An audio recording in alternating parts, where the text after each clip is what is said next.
Criminal तपास सुद्धा त्यामध्ये व्हावा। का एफआयआर नकोय, का एफआयआर घेतली जात नाही? अहो, सुशांत सिंगच्या बाबतीतला एक मुद्दा हा किती गरम केला होता।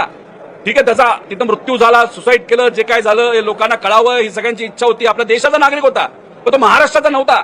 इथं महाराष्ट्राचा एवढा मोठा नेता गेला असला तरी साधी एफआयआर होत नाही। जर त्या ठिकाणी न्याय मिळत नाही हे योग्य नाही। त्यामध्ये आपण जर बघितलं तर काही लोक म्हणतील की सीआयडी इन्व्हेस्टिगेट करते, करू द्या ना।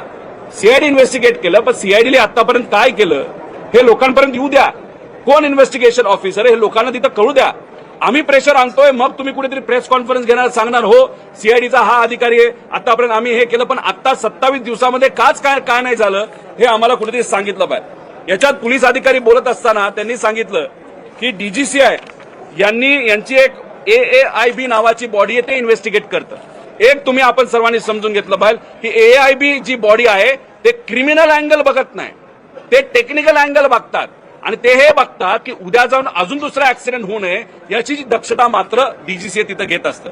आता डीजीसीएचेच अधिकारी याच्यामध्ये आहेत असं आम्ही म्हणतो, मग सहज साधा प्रश्न मी लोकांनाही करतो आणि पोलिसांनाही केलेला आहे की या इन्व्हेस्टिगेशन डीजीसीएला जर सगळे अधिकार आपण टेक्निकल दिले आणि त्याच्यामध्ये टेक्निकल अनेक अडचणी तिथं दिसत असतील तर डीजीसीए प्रामाणिकपणे हे इन्व्हेस्टिगेशन करणार आहे का? याच्याच बरोबर मला खंत या गोष्टीची वाटते की आम्ही सर्वजण शांत बसतोय आणि आम्हाला असं वाटतं की याच्यामध्ये टेक्निकल इन्व्हेस्टिगेशन पण व्हावं आणि क्रिमिनल तपास सुद्धा त्यामध्ये व्हावा। का एफआयआर नकोय, का एफआयआर घेतली जात नाही?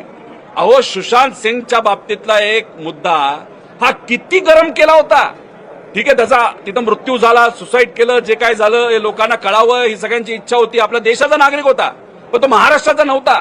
इथं महाराष्ट्राचा एवढा मोठा नेता गेला असला तरी साधी एफआयआर होत नाही।